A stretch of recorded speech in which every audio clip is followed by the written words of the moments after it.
Desde o início de sua história, a humanidade faz muitas perguntas. A sociedade atual também continua com as suas indagações. A doutrina espírita nos oferece as reflexões acerca das respostas que a vida nos exige. Está começando mais uma edição do A Vida em Foco. Convidamos você para nos acompanhar pelos temas de hoje. Fique conosco!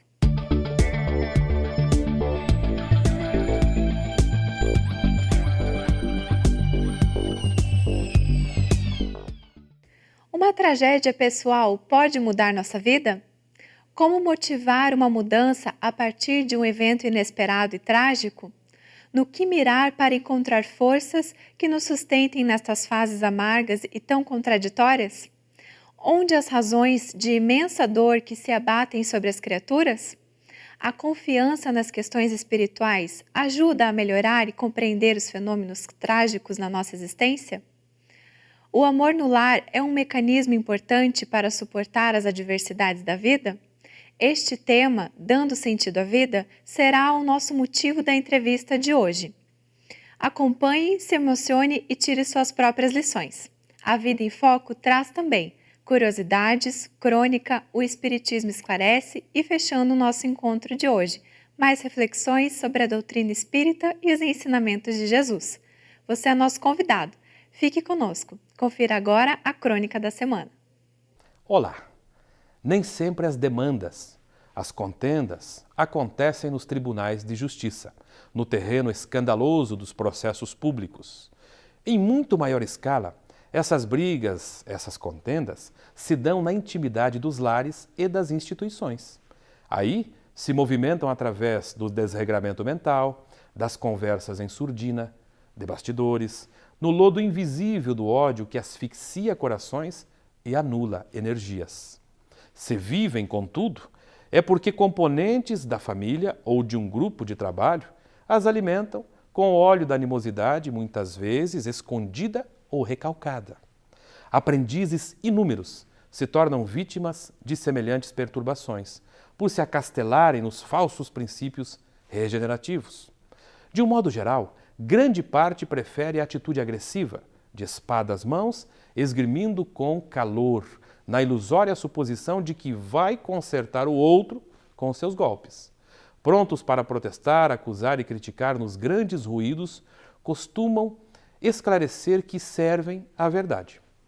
Por que motivo, porém, não exemplificam a própria fé, suportando a injustiça e o dano heroicamente, no silêncio da alma fiel, antes da opção por qualquer revide?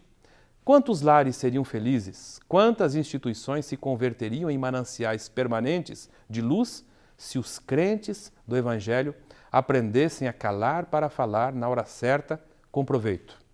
Não nos referimos aqui aos homens comuns, antes, contudo, a você, discípulo de Jesus, religioso. Quanto lucrará o mundo quando o seguidor do Cristo se sentir feliz, venturoso em ser mero instrumento do bem nas mãos divinas, esquecendo o velho propósito de ser orientador arbitrário do serviço celeste? Tenha um bom dia. Confira agora o quadro de entrevista com o tema Dando Sentido à Vida. Acompanhe.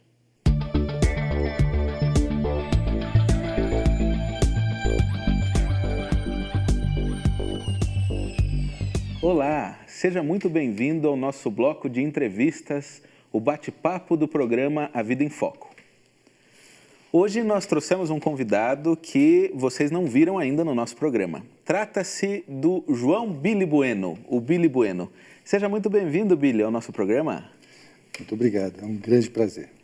Nós trouxemos o Billy hoje para conversar conosco porque ele vai compartilhar um pouco da experiência dele, que é muito importante para nós. O Billy passou por uma daquelas situações que são as de maior provação, de maior peso, de maior sofrimento que uma pessoa pode passar, que é a perda de um ente querido. Qualquer ente querido é muito difícil para nós vermos partir da vida antes de nós. Agora, o Billy passou pela experiência que é a mais radical, a perda de um filho.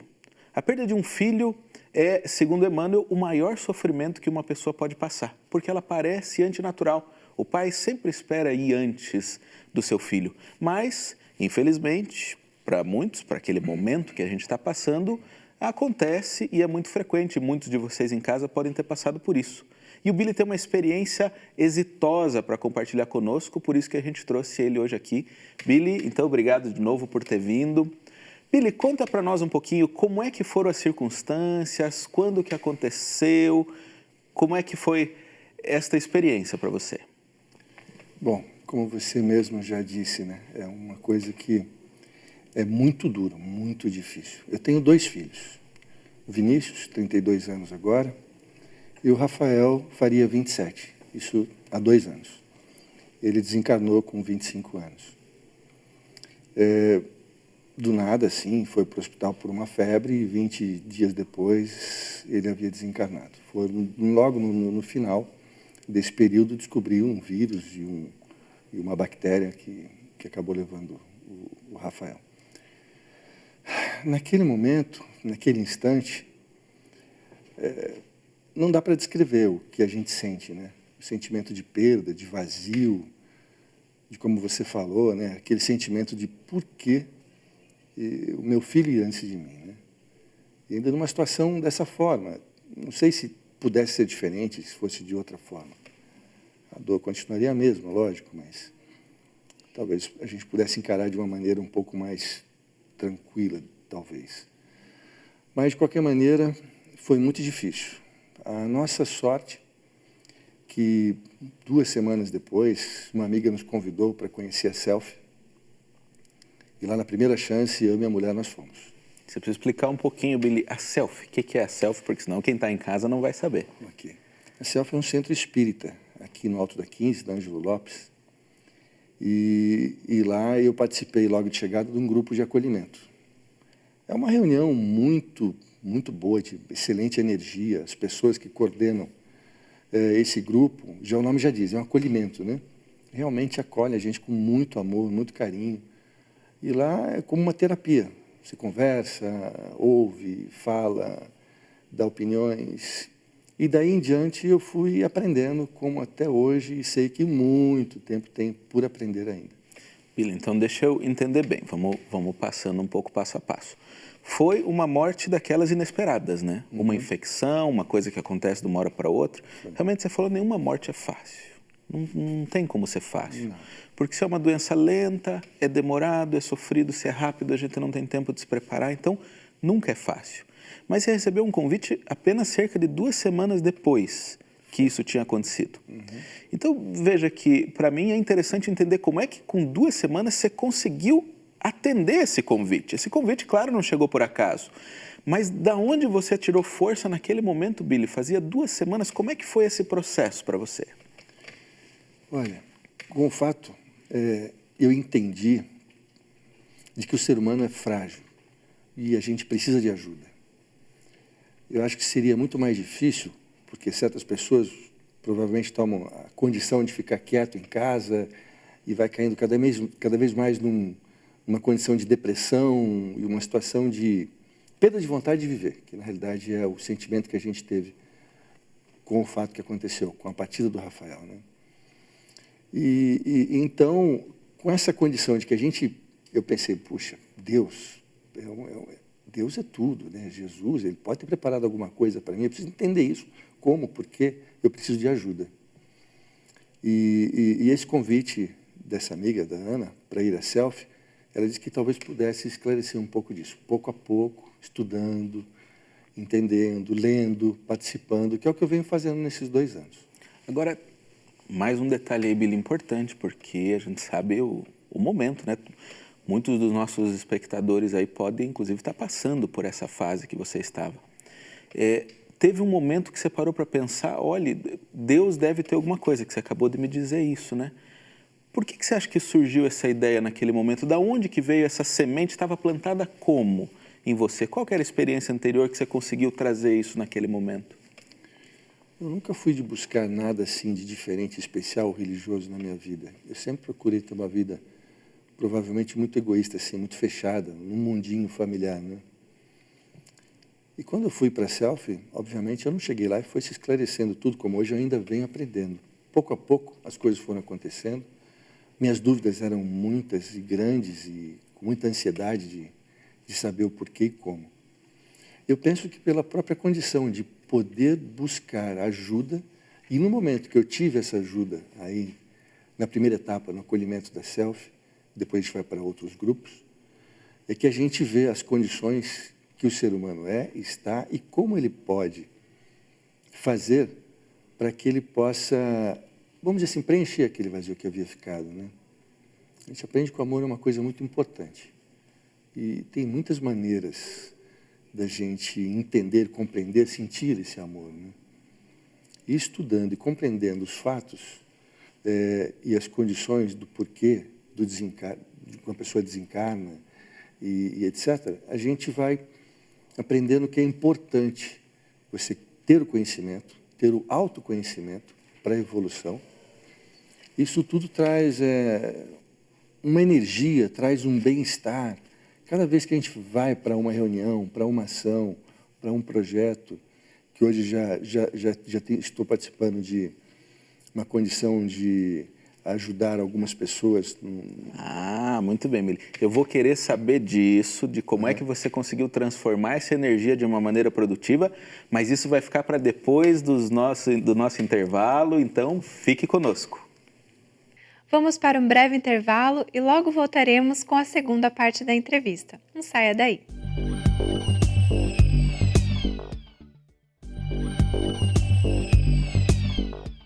Retornamos com a segunda parte da entrevista e o tema de hoje é Dando Sentido à Vida. Confira. Bom que você esperou conosco. Uma das coisas mais impressionantes na história do Billy é como ele usou aquele momento de sofrimento, naquela hora da dor última, conseguiu ouvir um chamado e depois canalizar essa energia que ele tinha, esse amor que ele sentia numa atividade. Agora vocês vão assistir um vídeo curtinho que conta um pouco dessa história que o Billy está construindo numa comunidade carente da região metropolitana de Curitiba.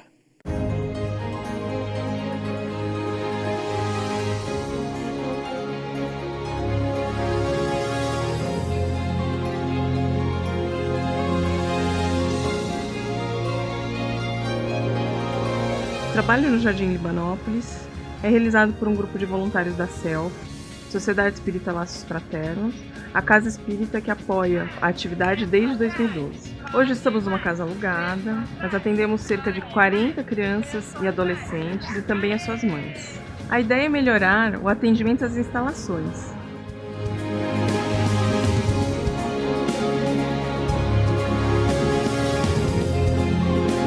Aqui o trabalho é muito bacana, é muito gostoso.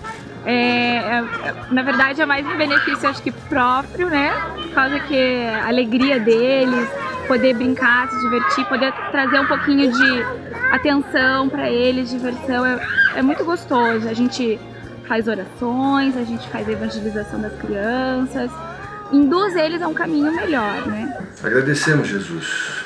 Primeiro por estarmos aqui entre amigos, num momento especial, nesse ambiente com essa energia, que a espiritualidade amiga que colabora e ajuda com as nossas tarefas. Nós temos voluntários aqui, mas sempre é bom ter mais pessoas que estejam interessadas em crescer e evoluir aqui. Faz parte, né? A gente precisa disso. E aí estamos aí querendo divulgar o trabalho para mais pessoas poderem vir, fazer o voluntariado, poder agregar mais valor aqui à comunidade. A princípio é todo sábado, das 9h30 às 11h30, um trabalho onde entra educação básica, evangelização, que é muito rápido, as crianças aprendem muito rápido, né? É bom vir aqui, aprender coisas novas, conhecer pessoas boas. A gente tem feito um trabalho também com as mães, informando, sinalizando onde pode estar o perigo. Há casos de depoimentos de mães assim, que dentro da casa de uma ou de outra não existia assim uma harmonia, vamos dizer, né?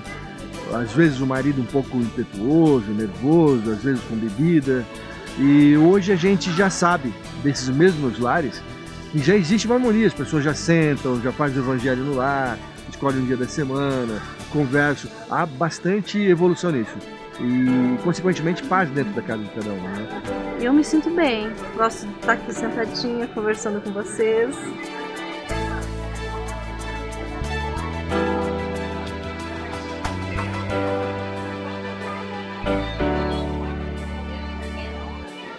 Então convido você, empresário, você cidadão que tem condições de ajudar uma criança carente, uma comunidade carente, com o que você tiver em casa, tanto alimentos, roupas, calçados ou até mesmo financeiramente, eu convido vocês a vir conhecer o nosso projeto e a auxiliar também.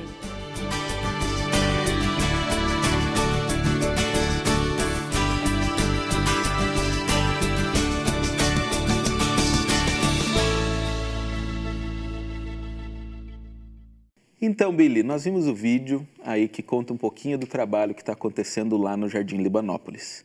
Então, localizando um pouquinho onde nós estamos. Você que estava naquele momento do sofrimento máximo, conseguiu ir atrás de algo para se sustentar. E percebeu logo que precisava colocar essa energia em movimento. Conta para nós um pouco como é que foi essa decisão de aderir a um trabalho voluntário a partir daquele momento. Bom, partindo da sua pergunta, de onde eu busquei energia logo com 2 semanas, para depois chegar até essa fase, né? O Rafael é uma pessoa, é um espírito assim de muita energia, está sempre ativo. A gente sempre teve práticas de alguns esportes, eu, ele e o meu outro filho. Então eu achei que seria um desperdício ficar em lamentações, que eu via até um pouco egoísta isso, sabe? E procurei, junto com esse chamado, eu penso que essa condição da amiga me chamar para o convite de ir à selfie, já fosse uma condição de eu buscar essa ajuda. E lá eu encontrei, né? E nessa evolução de conhecer como, onde, o que acontece com o corpo físico, o espírito, etc., a gente vai aprendendo que com amor, e quando a gente faz a caridade, a gente está envolvido com muitas energias. E esse amor é uma coisa que acaba alimentando, suprindo, acaba energizando todas as pessoas que estão envolvidas nisso, né? E o grupo é bem grande, bem homogêneo, é muito legal, é muito bom trabalhar aí. E quando você põe isso em prática, que é o que a gente foi de pouquinho em pouquinho, né? Já são quase 2 anos que a gente está lá, ou 2 anos, eu penso. Mas você põe isso em prática, você começa a ter de volta, na realidade, aquilo que você pensa que estaria levando como uma ajuda, que às vezes, ou financeira, ou mesmo uma palavra, ou um abraço, na realidade, aquelas pessoas, aquelas crianças, te remuneram, vamos dizer assim, com muito mais daquilo que você... Desculpa. Imagina, muito mais do que aquilo que você foi. Que a gente imagina, né? Se a gente pudesse imaginar. Pelo que eu entendo, você pôde sentir na pele o que muitas pessoas dizem que é assim, que o amor, ele contraria a matemática. Porque quanto mais você divide, mais ele se multiplica. E quanto mais você dá, mais você tem para você. Então você conseguiu naquele momento, você tinha ali uma lacuna aberta. Um sentimento que tinha uma canalização. E você conseguiu pegar ele e caminhar com ele em outro sentido. Porque eu vi a maneira como as crianças te chamam de paizão. É claro que você não é o pai, eles têm o pai deles lá, sim, mas eles sentem este amor paternal que você consegue mobilizar ali. Então você não deixou cristalizar aquela energia em você, colocou ela em movimento e agora está colhendo os frutos disso, né? Na realidade é bem multiplicador, como você mesmo disse, né? Mas eles têm tanto carinho, tanto amor para dar, que sobra para todo mundo do time, sabe? O time é grande e eles conseguem dividir com todo mundo, com todos que estamos lá trabalhando. E todos estão se dedicando e trabalhando forte para cada uma daquelas pessoas que estão precisando lá, sabe? Bom, Billy, nós estamos indo já para o encerramento da nossa entrevista. E eu queria te dar esse último minuto e meio, fica bem à vontade, para deixar uma mensagem de estímulo àqueles que estão passando por essa perda que você passou, aqueles que nesse momento podem estar precisando de uma palavra de alguém porque acho que só quem sentiu, quem passou, consegue alcançar o coração daquele que está passando nesse momento. Você está aqui para nós como vitorioso e eu gostaria que, se você tiver uma palavrinha para deixar, aqueles que vão trilhar esse mesmo caminho que o seu, fica bem à vontade. Ok. Olha, eu penso que um pouco da minha contribuição, da minha experiência pode passar para as pessoas, é de que as pessoas que estão numa situação assim, busquem naquilo de quem partiu gostava de fazer, gostasse que fosse feito, do que fosse continuado, que obviamente quem partiu, se não tivesse partido, não tivesse desencarnado, não ia querer te ver numa depressão, numa situação de tristeza profunda, na verdade, muito pelo contrário, né? Então lembrar daquela pessoa aqui, que está no outro plano, que está do seu lado, e como que gostaria que você pudesse participar em ajudar, ou estar numa dinâmica de ajuda, ou numa situação onde você realmente pudesse botar a vida para continuar. Porque eu acho que as vidas são etapas, nós temos situações onde a providência divina nos traz aquelas etapas da vida, e a gente tem que, eu acho que, se resignar, trabalhar e continuar a vida, que eu acho que é o mais importante, né? Muito obrigado, Billy. Então está aí o Billy mostrando para nós que às vezes o maior sofrimento pode ser um catalisador, pode ser um fertilizante para grandes transformações, e hoje desabrochar em flores perfumadas e frutos para atender aquela criançada do Jardim Libanópolis. Aqueles que acompanharam o vídeo podem se interessar em colaborar, podem buscar um contato, podem escrever para nós no programa. Nós estamos aí abertos a dar essa oportunidade, né, de servir também aqueles que estejam precisando. De serem participantes também lá do projeto, né? Podem ser voluntários. Então, muito obrigado mais uma vez, Billy, e você continue com o nosso programa, porque nós temos muito mais pela frente no nosso A Vida em Foco. Acompanhe agora o quadro O Espiritismo Esclarece.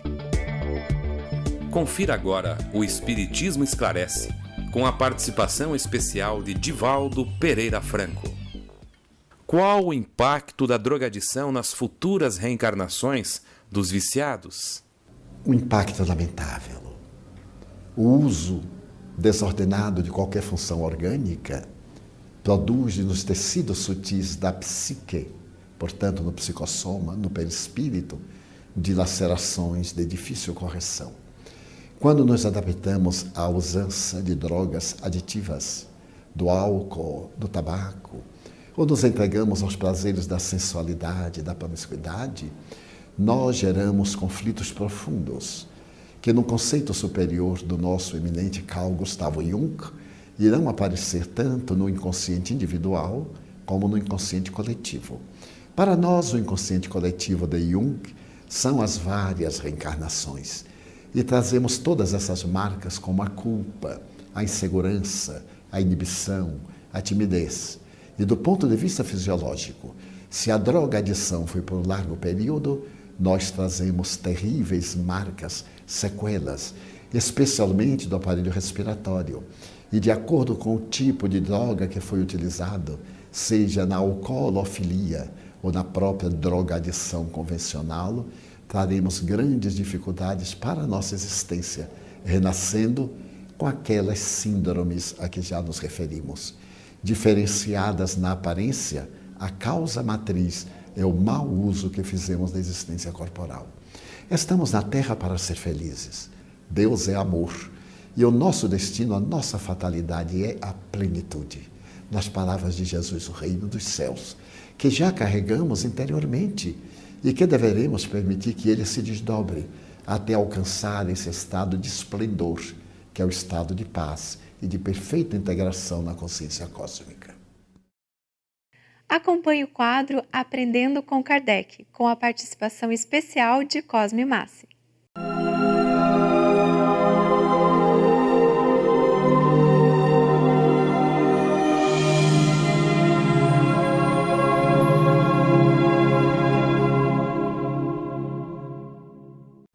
Olá! Aprendendo com Kardec. Escala espírita.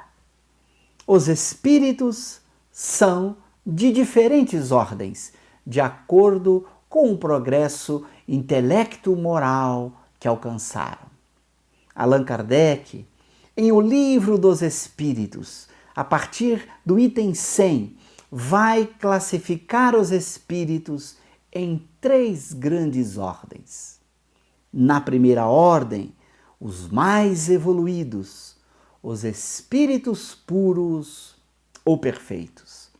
No meio da escala, os espíritos bons. E por último, os mais atrasados, os espíritos imperfeitos. A terceira ordem é a ordem dos espíritos imperfeitos, caracterizada pela predominância da matéria sobre o espírito.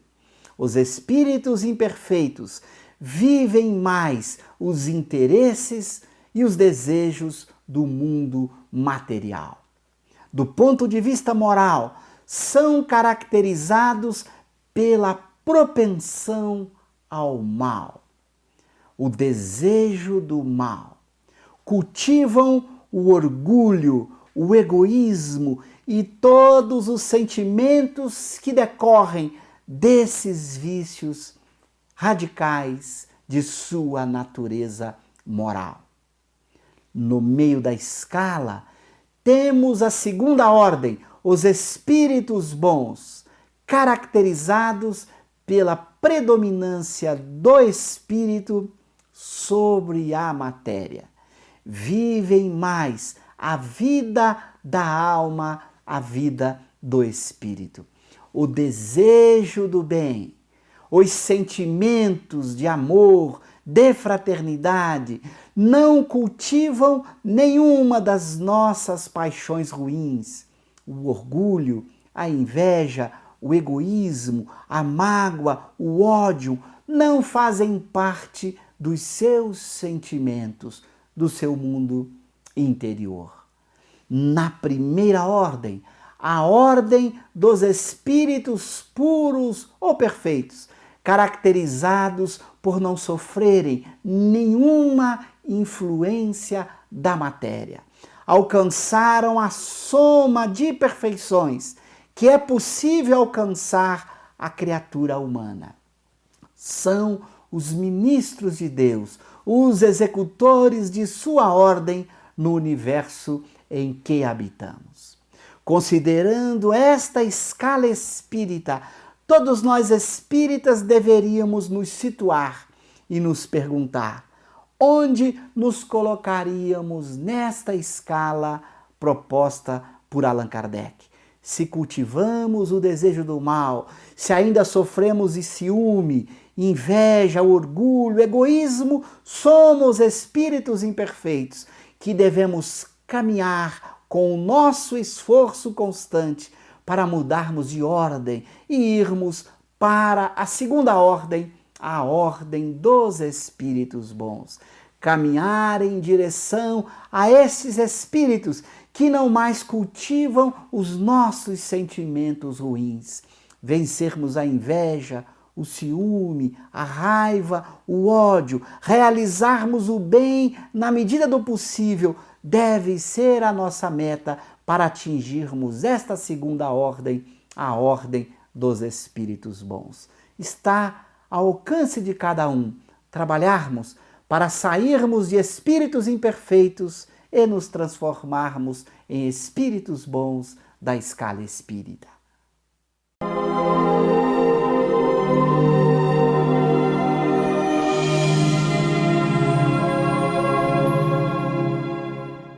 A Vida em Foco volta na semana que vem com mais novidades. As suas sugestões são muito importantes para o nosso programa e você pode enviá-las para o e-mail contato@vidaemfoco.com.br.